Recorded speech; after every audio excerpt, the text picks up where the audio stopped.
So, where did you go for your holidays? All over the world. Oh, yeah? I thought you were going to New Zealand. Are you kidding? New Zealand's full of Kiwis. See the rest of the world. It's not full of bloody Kiwis. One of the hugest mistakes in broadcasting history, Triple M is elected as its our 10th birthday bash to let Warwick Rankin, the barking traffic girl, read the 9 o'clock news, ladies and gentlemen. Hey, Mulray. Not even a full I've got to moon. turn up the police radios. I can't do it unless I hear the pigs. You see what I'm saying, ladies and gentlemen. So I thought we might bone the news theme and actually go with Warwick's song that we recorded to the tune of The Littlest Hobo so many years ago. At the end of this tune, Warwick, your trial by news begins. Roaming around from prank to prank, every day the same old thing. Just working I can see, working traffic girls alive for me.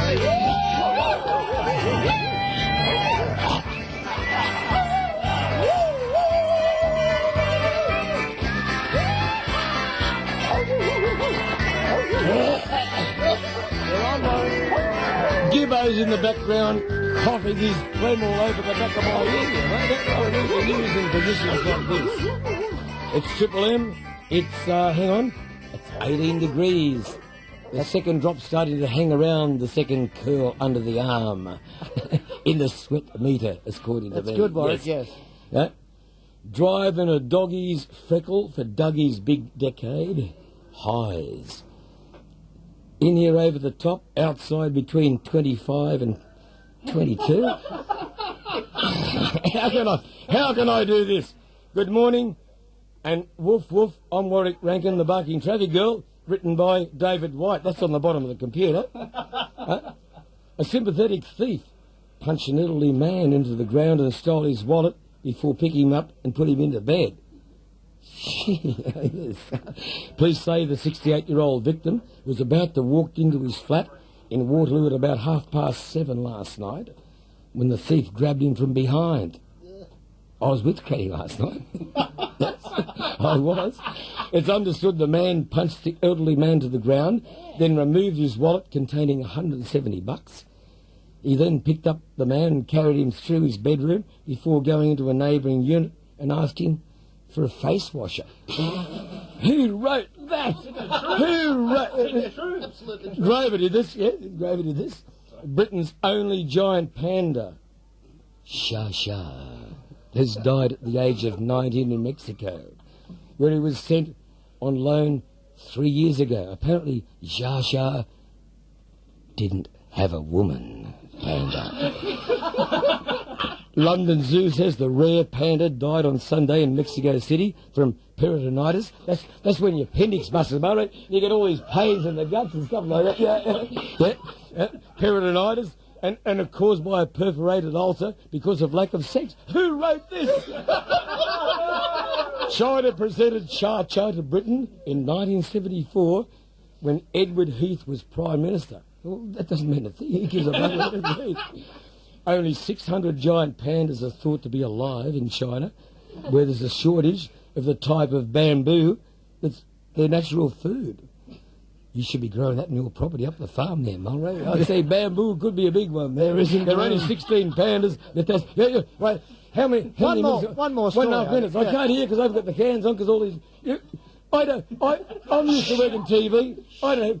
Dimovich has the cans on. There you go. You've got the headphones now. Yeah. Mercifully, and Moses has the second set of headphones that won't reach me in the studio. Nobody's very interested in that, Warwick. Just one more story. There's a good fellow. Yes, we're not interested in Keenan. No, get rid. Yes, fierce fighting in Yugoslavia despite recent efforts by the Soviet leader Mikhail Gorbachev to find a solution to the Croatian independence crisis. I've got my mate Hugo Dimovich to read these words. No, you have to read them, Warwick. I can't read them. Yes, you can. Gentlemen, and I use the term advisedly, Lou Dimovich may be of Yugoslavian extraction, but it'd be best if you just read the news, I think, Warwick. Various leaders, Franjo Tudman, Slobodan Mikovic, Mike Dimovich, have joined with the Croatian Defence Minister Zivi Amor Spitovich. He's brought him for another. They're going to fight for the rest of their lives, mate. I mean, listen, what else? Young lovers at last met an obstacle. No. Just the weather now, Warwick. The weather's not here. Hang on, dry and sunny, light winds, afternoon flea breezes, a high fire danger. Wait, you can see the double spacing. The weekend, dog's dick and hot as thick. At the moment we have 18 degrees, and we take you from a decade of dog to a decade of Doug in the coming in to chew your bone. No. What's that? Whitey doesn't write it on the computer, mate. Just read that last part again, Warwick, so we can all understand. As we take you from a decade of dog to a decade of Doug, I'm coming in to chew your bone, Uncle Doug.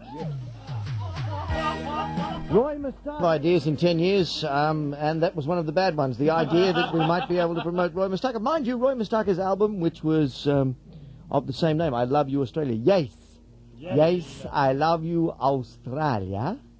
It's peaceful. It's peaceful and it's beautiful. It's peaceful, so don't anybody else bother coming out. Roy Mustache, and we actually managed to get that album to number 40 on the Triple M album chart, which I thought was a remarkable achievement. It was more than we could do for Hooly Dooly. Was on that one. It was number 3 on Today. Yes, and still is, in spite of the fact that they're so new. Yes. And good evening. I think that'll be the phone, Reg. Hey? That'll be the phone, Reg. Oh, right. Phone. Hello? Sounds like the engine, son. Under the bonnet. Yeah. I don't know, Madge. I think city living's made our son a bit slow. Yes. And I think country living's made me a bit peculiar. I don't normally sit in the veranda in a baggy floral dress peeling prawns. Funny thing, that. Oh, damn. I've forgotten how many I've peeled, Reg.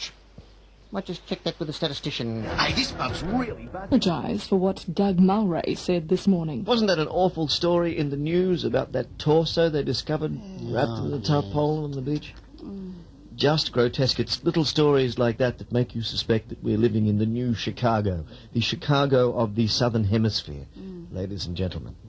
You bletch and a torso.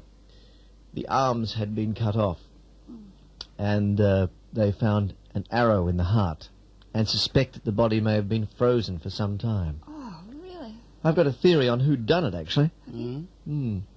Frank Ifield. Frank Ifield? I dismember you. Oh. You're the one I shot that arrow through. I'm sorry, it just occurred to me. I thought I'd go with it. I wish I hadn't now. Hi, Len. How you going? G'day, Len. Yeah, not bad. Not bad. Not no. good, but I'll be honest with you. You don't look bad or good. You look a bit worried. worried, Len? Worried. Yeah. Well, I am a bit worried. What's the problem, Len? Getting a bit thin up on top, you know, mate? Yes, I noticed that, Len. So's your hair. Yeah, my hair, yeah. Getting thin. Maybe I should go to one of them massage parlours and get a scalp massage, Len. Oh, no, Len. I reckon your best bet's a transplant. A transplant, eh, Len? Yeah. Transplant, you say. Go on. I never thought of that, Len. Oh, yeah. Lots of famous people get transplants. Yeah. Only thing is, Len, wouldn't I look a bit funny with a kidney on me forehead? Well, you could just wear a bigger beanie, Len. Go on. The Tasmanian Tiger Safari. That's why nobody goes. Dum dum dum. Yes. Sit down, boy. Down. That one was for Andrew, the boy genius from indoor cricket, Mr. Chicky the furry banana, call him what you will. Don't pick Andrew there, rather, that's all. And he hasn't even bothered to say thank you. You see, you go to all that trouble, and you open a few bottles of free Moet Chandon. Oh, he's easy as ABC. You find a record by an obscure artist on whom he's modelled himself, Purely and simply because they both have six-cornered heads. And what does he do? He stays outside the studio and then takes the time to waddle Have in. I got my 5 dBs? You're up equal with me, pal. Oh, there's a change. At least on the panel, yes. Yes. It's 9:21. We have, over the years, recorded 3 significant serials. We had Bogdan the Turnip Boy, of course, celebrated Bogdan the Turnip Boy. We've done fairy tales recently. And one of our early success stories, at least as far as I was concerned, was Skitzopops. Boned by Charlie Fox and the management because research suggested it wasn't very funny. Where are you, Charlie? We don't like research very much, particularly McNair Anderson's recently. 9:22. I figure we can get away with playing all 3 serials. We'll do an ep from each serial, and we'll interface them with some of our comedic jingles, including I'm Just Wild About Saffron. Look, I've actually got to go now, Douglas X. It's a very bold move playing the I'm Just Wild About Saffron jingle because they're building a second runway. There you go. Actually, having introduced it so effectively, I think we'll play it before we go to Skitzopops. I can't do jokes about saffron, 'cause saffron terrifies me. I can't do jokes about saffron because they're sub judice. He's called a naughty fellow. Quite rightly. He's called a naughty fellow. Quite likely. Such a naughty fellow. That's putting it lightly. I can do jokes about Jackson. The Jackson's locked in Long Bay. Jokes about saffron until they put him away. I'm really very yellow. Quite rightly. Such a yellow fellow. That's putting it lightly. Such a yellow fellow. But quite sprightly. I'm out of here. Bye-bye. Now it's time for Skitzopops. The breakfast cereal that startles your day. With a small plastic superhero in every episode. When you walk through the storm, hold your head up high and don't be afraid of the duck. But when you zoom across the universe, you have to be careful because the eternal duck is everywhere. And the further from the sun you go, the thicker the duck. Now listen, Doc. I'll explain it to you one more time. I was zooming across the universe, as we superheroes are expected to do. Bonjour, I am Inspector Tudu. What is the meaning of this? No, I said expected to do. Very well. Have it your way, but I suspect a pattern is beginning to emerge. I'm General George Patton. At ease, lie down, bite your heads off if you've got 'em. Men and baboons. The fate of humanity is in your hands.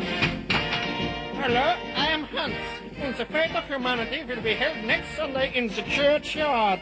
Please bring your galamingtons and the chocolate and crackle. Oh, I said hands, the things on the ends of your arms.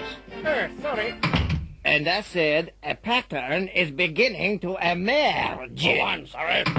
And I said expected to do. Excuse me. No, Daniel, don't you. Now look what you've done, you dumb old duck. No, not Donald Duck. Hey, Musketeers! No, not Mickey Mouse. Oh, dear, I've just had a Disney spell. This sector of the universe is remarkably stupid. Therefore, I shall resume zooming to my destination, which is in radio stationary orbit around the next episode. Oh, no, you don't. That's my job. Skitzopops. Skitzopops.